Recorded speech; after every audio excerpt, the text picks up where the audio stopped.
Continuamos a nossa reflexão sobre Eucaristia, fonte e ápice da iniciação à vida cristã.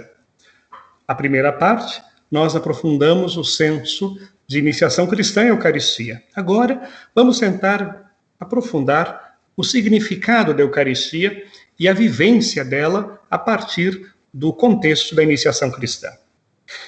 Vejam o primeiro slide. O significado da Eucaristia. Eu vou ler um texto do livro do Êxodo, capítulo 12, versículos 25 a 27. O contexto é a Páscoa hebraica, está lá no Êxodo, como se celebrava a Páscoa. Vejam que nós colocamos uma imagem de uma família hebraica ao redor da mesa, celebrando a Páscoa, e as crianças tinham um lugar muito importante. O texto diz assim: quando tiverdes entrado na terra que o Senhor vos dará, conforme prometeu, observareis este rito. Quando vossos filhos vos perguntarem que significa este rito, respondereis: é o sacrifício da Páscoa do Senhor, que passou ao lado das casas dos israelitas no Egito, quando feriu os egípcios e salvou as nossas casas. É muito importante esse texto, para entender o significado. Os filhos perguntam aos pais: por que estamos fazendo isto? Por que estamos comendo deste jeito? É só naquela noite que participa-se de uma refeição especial. É para explicar para as crianças e jovens. É o sacrifício da Páscoa, quando o anjo do Senhor passou e viu as casas marcadas com sangue do cordeiro. Ali não houve morte, porque o anjo passou e deixou vivo, salvou da morte as casas dos israelitas. Bom, o próximo slide vai nos mostrar a importância de nós cuidarmos de explicar os ritos. E até aqui retomo um pouco ainda a questão hebraica, que o filho mais jovem da família pedia ao pai que presidia a liturgia da Páscoa hebraica, o que eu comentei antes. E o pai narrava: recordar o sentido da Páscoa hebraica, dos feitos de Deus realizados na história do seu povo é fundamental até hoje. Isso garante que não se perca a historicidade, o fato, o sentido fundante do que vivem e celebram na fé, especialmente os nossos irmãos judeus. Se perder esse significado original, isto é, o fato fundante, a liturgia se transforma em magia, uma liturgia hebraica ou cristã. Esse risco aparece quando se repete um rito litúrgico sem compreender seu significado. Vamos conversar um pouco mais perto agora aqui. Se nós não explicarmos, mas acima de tudo não vivermos a liturgia da Eucaristia como manifestação do mistério da Páscoa, nós podemos multiplicar muito orações, ritos, devoções, sinais, mas as pessoas não conseguem mais entender o fundamento, isto é, a pedra fundamental, a paixão, morte e ressurreição de Jesus. Vejam quantas vezes a Eucaristia fica mais ligada a outros elementos na prática do que a Páscoa de Jesus. Vamos recuperar isso, e todo o Congresso Eucarístico ajuda muito a recuperar o sentido original, o fundamento da nossa fé. Vamos ao próximo slide, que fala da mistagogia dos ritos, isto é, como conduzir, educar para o mistério através dos ritos. Ora, crianças, jovens, adultos precisam constantemente enxergar o rito. E mesmo que você seja um adulto, se não compreende tudo, pergunte para o padre, para o bispo, para o diácono, pergunte para um catequista o que significa esse rito. Por quê? Quando a comunidade se reúne para celebrar a Eucaristia, propicia uma formação cristã para todos os fiéis, que reconhece a presença do mistério, a presença do Senhor na liturgia, e se configuram cada vez mais a Cristo, para ser testemunhas do reino neste mundo que passa. Olha, agora que nossas rotinas foram alteradas por causa da pandemia, a gente vê como o tempo passa rápido, como a vida é frágil, como nós somos finitos. A Eucaristia, mesmo vivida neste tempo em que ela é mais online do que presencial, agora estamos voltando aos poucos para a presencialidade. A Eucaristia é força de esperança e certeza de vida, mesmo em contextos difíceis, porque ela tem uma força própria. porque ela tem um sentido a ser recuperado, que é o sentido fundamental. Por isso, o próximo slide mostra para nós que nós não podemos perder o sentido da Eucaristia mais profundo.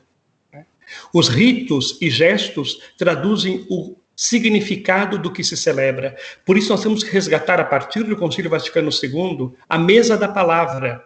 Não sei se vocês lembram da procissão de entrada, em algumas celebrações mais solenes, o evangeliário, o livro dos evangelhos, é carregado com toda a dignidade e colocado sobre a mesa do altar. É um grande livro que é colocado justamente em cima do altar. Nesse gesto, a Igreja venera aquele livro que contém a palavra que se fez carne, igualmente com o mesmo valor aos dons eucarísticos, embora não o mesmo culto. Claro que o culto à Eucaristia é diferenciado, é maior. Mas o Concílio Vaticano II ensina que o cristão se alimenta do pão da vida, da mesa, tanto da palavra de Deus, quanto do corpo de Cristo. Resgatar o sentido da palavra. A palavra é muito importante para nós. Escutar o Senhor.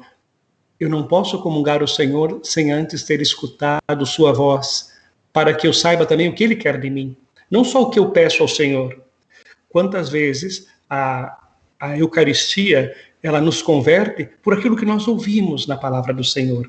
E vejam o próximo slide, que fala do ambão. O ambão, aquela estante, aquele lugar de onde se proferem as leituras, se proclamam as leituras, o Evangelho. Quando chega a hora de proclamar o Evangelho, o diácono, o outro ministro ordenado, retira o evangeliário do altar. O altar recorda a cruz, o sacrifício, o lugar do sacrifício. Tira dali e leva solenemente até o ambão, a mesa da palavra. Vocês sabem que em alguns lugares a mesa da palavra é representada como túmulo vazio, onde a Madalena anunciou a melhor palavra de todas, a ressurreição que ela testemunhou.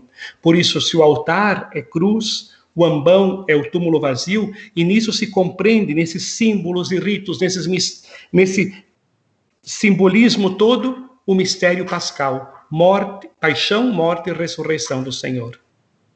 O rito de tirar o evangelho do altar e colocar no ambão recorda que os apóstolos receberam o evangelho do altar da cruz e anunciaram Cristo crucificado e ressuscitado. Os apóstolos nunca e não podiam anunciar só a ressurreição. Eles tinham que dizer: esse ressuscitado com poder, glória e honra é o crucificado. É aquele que passou pela cruz, que passou pela experiência da morte. Esse anúncio da paixão salvadora, que nos salva pela morte e ressurreição de Jesus, é feito no ambão, lugar da proclamação da Páscoa. Adequadamente, vou repetir o que eu já falei, em algumas igrejas no ambão está a representação das mulheres que saem do sepulcro e vão anunciar a ressurreição do crucificado. Vamos ao próximo slide? Porque não existe só a mesa da palavra, existe também a mesa da Eucaristia. E aqui Santo Agostinho nos ajuda, essa frase é dele. O pão que vedes sobre o altar, santificado com a palavra de Deus, é o corpo de Cristo. O cálice, ou melhor, aquilo que o cálice contém, significado com a palavra de Deus, é o sangue de Cristo. Com esses sinais, Cristo Senhor quis oferecer o seu corpo e o seu sangue, que derramou por nós para a remissão dos pecados. Se o recebestes bem, vós mesmos sois aquele que recebestes. Essa afirmação contém a grandeza de sustentar que, ao comungar a Eucaristia, é de Agostinho isso, tornamo-nos não apenas cristãos, mas o próprio Cristo. Olha, vamos nos deter mais sobre esse texto. O pão que vemos no altar, significado pela palavra de Deus. Tem gente que separa demais palavra e Eucaristia, não dá certo.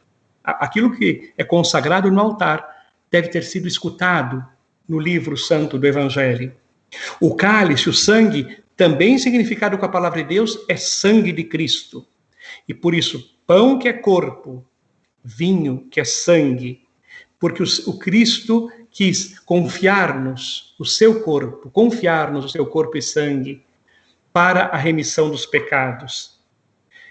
E olha que frase bonita de Santo Agostinho: se os recebestes bem, isto é, se comungar direito, pão, palavra, sangue, vós mesmos sois aquele que recebestes. Isto é, tornamo-nos não apenas cristãos, mas o próprio Cristo. A Madre Teresa de Calcutá, na Índia, uma Índia com uma miríade de crenças das mais diversas, ela dizia para as irmãs: cada indiano deve olhar para nós e a nossa vida deve ser o único evangelho que muitos vão ver neste dia, porque não vão ter acesso ao livro sagrado. Devemos nos tornar Cristo.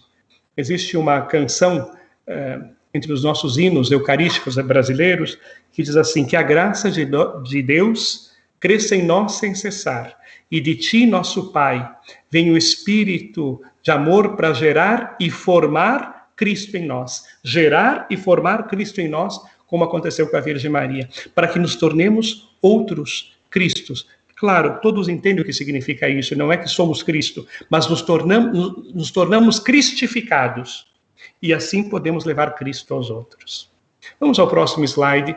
Por quê? Até aqui eu conversei sobre... Podemos voltar aqui a tela para mim um pouquinho? Até aqui nós conversamos sobre aquela passagem do Êxodo, onde é preciso explicar os ritos, entender os ritos, senão a gente não sabe mais suficientemente o que está fazendo. E destaquei 2 pontos: a palavra e a Eucaristia, as 2 mesas, o ambão e a mesa do altar, que tanto significam a cruz quanto o anúncio da ressurreição, porque aqui está o centro do mistério pascal: anunciar a morte do Senhor, a sua ressurreição e esperar a sua vinda. Aliás, esse ponto é fundamental. Toda a Eucaristia proclama Maranata, vem Senhor Jesus. Nós, na Eucaristia, no mínimo 3 vezes pedimos que venha o Cristo, e que venha logo, não só para nos livrar da pandemia, mas nos livrar da droga, da violência, da corrupção, da injustiça, da falta de defesa da vida, tudo. Nós precisamos que Cristo venha. Logo após a consagração, anunciamos, Senhor, a vossa morte, e proclamamos a vossa ressurreição. Vinde, Senhor Jesus. No Pai Nosso nós dizemos: venha a nós o vosso reino. E na oração que conclui o Pai Nosso diz: enquanto vivendo a esperança, aguardamos sua vinda gloriosa. A Eucaristia trabalha o tempo inteiro para que passe esse mundo e venha o reino de Deus. E agora, na prática, será que a gente espera algo assim? Será que a gente tem consciência de que os cristãos sempre peçam que passe a figura deste mundo e venha o reino de Deus? Mas não significa que nós nos afastamos deste mundo ou fechamos os olhos para a realidade que está aqui, especialmente as injustiças e as dificuldades. Quem comunga a Eucaristia e não percebe os irmãos que estão ao lado, ou pensa que quem está ao nosso lado pode se tornar um inimigo, um adversário, ou até mesmo alguém que deve ser eliminado, esse não entendeu Jesus. Vamos ao próximo texto. Viver a Eucaristia para poder entender esses ritos todos. Eu cito aqui, vamos olhando o texto, o capítulo 13 do Evangelho de São João, os versículos 12 a 15, quando Jesus acabou de lavar os pés dos apóstolos.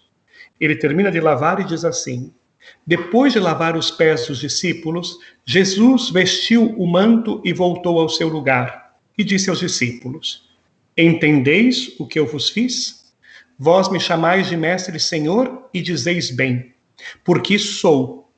Se eu, o Senhor e mestre, vos lavei os pés, também vós deveis lavar os pés uns dos outros. Dei-vos o exemplo, para que façais assim como eu fiz para vós. Entendeis o que eu vos fiz?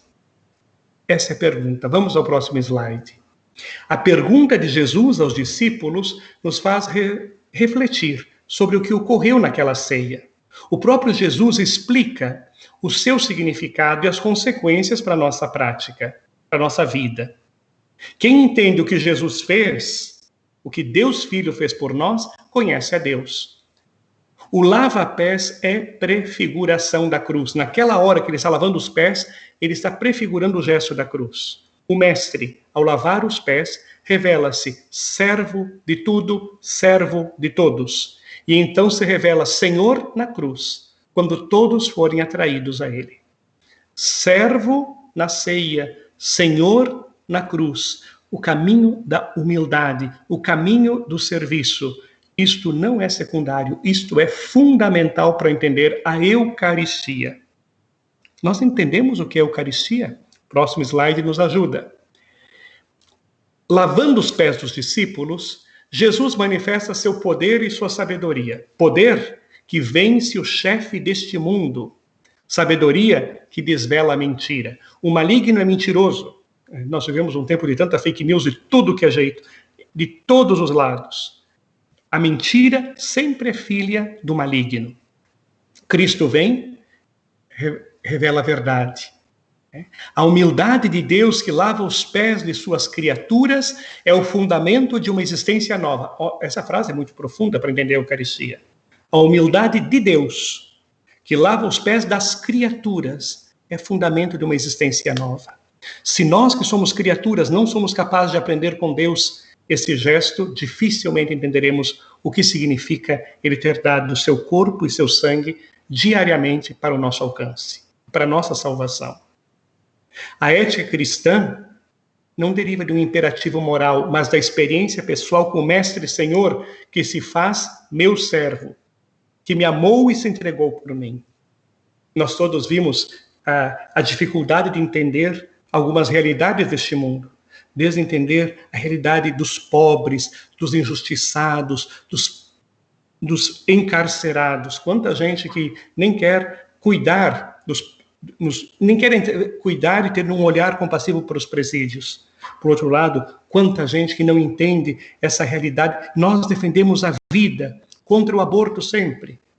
Vejam esse caso da menina que causou tanta polêmica porque engravidou e foi retirado o feto dela de uma forma tão complexa. O próprio Dom Ricardo escreveu sobre isso.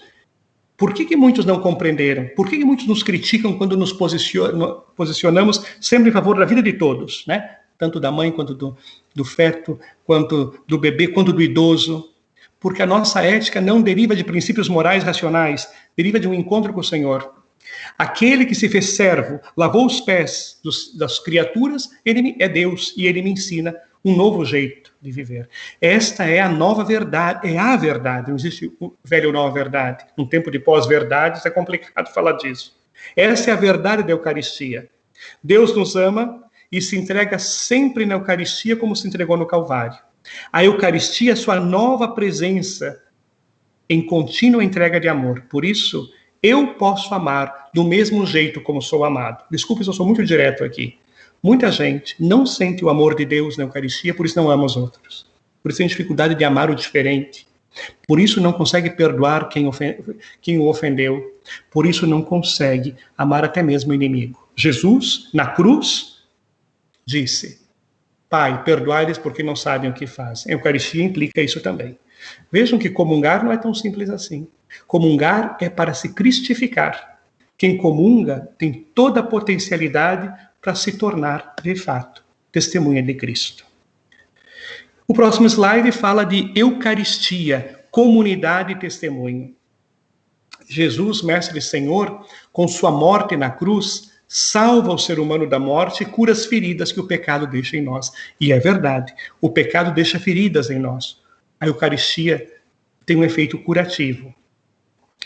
A Eucaristia, mas também, ela não pensa só em mim, só no meu interior, no meu ser, na minha interioridade, mas os outros. Ela funda a comunidade nova, a nova família de discípulos que não mais viverão sob a lógica de um mundo submetido à vaidade e à mentira, mas consciente de que fora redimido no amor, que serve e se humilha para manifestar a sabedoria de Deus. Para manifestar a sabedoria de Deus, seguiremos o caminho de Jesus. Vejam, Madre Teresa de Calcutá, Irmã Dulce, São Francisco de Assis, o Papa Francisco, tantas pessoas usam o caminho da humildade para nos ensinar que esta é a sabedoria de Deus. Não é a sabedoria do mundo, mas é a de Deus, é aquela que permanece. O fruto da Eucaristia é reconhecido. Criam-se novas relações. Supera-se o domínio pelo serviço, o ódio pelo perdão, o conflito pela reconciliação. Quando se vai numa comunidade cristã, onde alguém quer dominar mais, onde numa paróquia, onde um grupo quer que se sente maior que os outros, superior aos outros, tudo isso é sinal que não entendeu a Eucaristia. Talvez comungue todos os dias, mas não comunga o Senhor. Comunga, mas não acolhe o Senhor, porque comungar a salvação, que é pura graça, supõe também uma resposta da sabedoria que vem de Deus. Testemunha-se então na vida que Deus é amor e todo que ama permanece em Deus. Sem isso, a Eucaristia continua tendo seu mesmo valor e sempre nos salva, mas nós não respondemos ao dom que recebemos. Nós sabemos que toda graça supõe dom e tarefa. O dom da Eucaristia supõe também essa tarefa. Vamos concluindo. Primeiro, um alerta que é feito por um grupo de bispos italianos. Apesar dos muitíssimos benefícios trazidos pela reforma litúrgica do Concílio Vaticano II, essa reforma litúrgica é aquela que possibilitou a missa não só em latim, mas também no vernáculo, possibilitou que a gente pudesse compreender mais as leituras. Frequentemente, um dos problemas mais difíceis hoje é justamente a transmissão do verdadeiro sentido da liturgia cristã. Constata-se aqui e ali certo tédio e também uma tentação de voltar a antigos formalismos ou de se aventurar à busca ingênua do espetacular. Parece algumas vezes que o evento sacramental não é compreendido, daí a urgência de explicar a importância da liturgia como um lugar educativo, revelador, fazendo emergir a dignidade e orientação para a edificação do reino. Vamos falar aqui um pouquinho. O texto fala de 3 possibilidades. Da liturgia assim, rotineira, cansativa, as pessoas não percebem mais o valor, a beleza, o brilho de cada Eucaristia, mesmo celebrada com sobriedade, a beleza de cada Eucaristia. Segundo, outros querem voltar a formalismos, a gestos que não sempre recordam a comunidade reunida, a família de Deus, que se coloca diante do Senhor para receber pão e vinho consagrados. Então, também, às vezes, se pode cair num esfriamento até da razão e do coração em relação ao Senhor. E outros que fazem um espetáculo, que fazem da Eucaristia muito mais um teatro. Tudo isso não é Eucaristia. Quer dizer, a Eucaristia sempre celebrada, Cristo sempre se doa, mas a gente não entendeu, a gente não compreendeu a riqueza disso tudo. Então, o primeiro alerta é: cuidado que a Eucaristia não seja um tédio, porque ela não é, um espetáculo, porque também não é. Tem uma morte quando celebra, a morte do Senhor. E também não um formalismo rígido que impede os que estão celebrando de se sentirem irmãos que foram salvos. Família de Deus, como bem ensina o texto de Paulo e também a Lumen Gentium. Vamos ao próximo slide. Uma necessidade. Aqui vale destacar a necessidade de uma catequese sobre a Eucaristia a toda a comunidade. Não somente às crianças da catequese e aos adultos catecúmenos. Isso é os que estão se preparando para o batismo. Todos, ministros e fiéis, sim, até bispos, padres, diáconos, religiosos e religiosas, precisamos aprofundar o sentido original e autêntico do que celebramos, para saber o que a Eucaristia realmente significa no conjunto da fé cristã e as consequências de comungar o Cristo para dar testemunho. Nossa falta de testemunho é também nossa falta de consciência da grandeza que é participar da Eucaristia. Finalmente, o último slide diz: sim, compreendemos. Quando Jesus pergunta no lava-pés: vocês compreenderam o que estão celebrando? Vocês compreenderam o que eu fiz? No final de cada missa, o Senhor poderia perguntar para nós: vocês compreenderam o que aconteceu aqui? E olha a gravura que colocamos, a imagem, é a ceia, ao redor da Eucaristia, como se fosse uma grande hóstia, em forma de cruz, porque ali está, mas que implica sempre em lavar os pés. Não é uma dimensão meramente sociológica ou apenas filantrópica, querer bem as pessoas. Não. É porque o Senhor nos ensinou que a sabedoria é humildade, que a verdade é humildade e que olhar para o outro é fazer o que Jesus fez. A fé cristã é sempre comunitária. Quem se fecha não entende a fé cristã. Deus é Trindade, que é uma comunidade de amor. Todo ato litúrgico precisa tanto recuperar sua origem histórica, cenáculo e calvário, para poder transmitir aos outros esse tesouro recebido, quanto compreender o que significa comungar Cristo e viver numa sociedade de contrastes, que nega os valores do Evangelho, que tem os sinais do antirreino, do anticristo, e por isso nós precisamos ser sal, fermento, luz, numa sociedade assim. Somente assim responde-se ao Cristo que lava os pés dos seus discípulos. Sim, mestre, compreendemos o que o Senhor nos ensinou com o seu exemplo. Eu agradeço este momento que tivemos juntos. Desejo que esse congresso eucarístico fortaleça em todos, nós que estamos aqui refletindo, mas em todos que celebrarão também cada Eucaristia, o sentido profundo de fazer memória da paixão, morte e ressurreição do Senhor, da certeza da sua presença entre nós todos os dias e da sua profecia, que ele promete dias melhores virão. Olha, nesses tempos tão difíceis, em que as pessoas estão esperando uma vacina, um medicamento, uma coisa é certa: o Senhor não nos abandona. O mundo não vai terminar no nada. Nós não teremos uma tragédia, uma catástrofe. Por mais que tudo seja difícil, a Eucaristia já é sinal, penhor, de que a ressurreição e a transfiguração deste mundo ocorrerá. A todos, de coração, minha oração, minha bênção e o desejo de muita saúde e muita paz.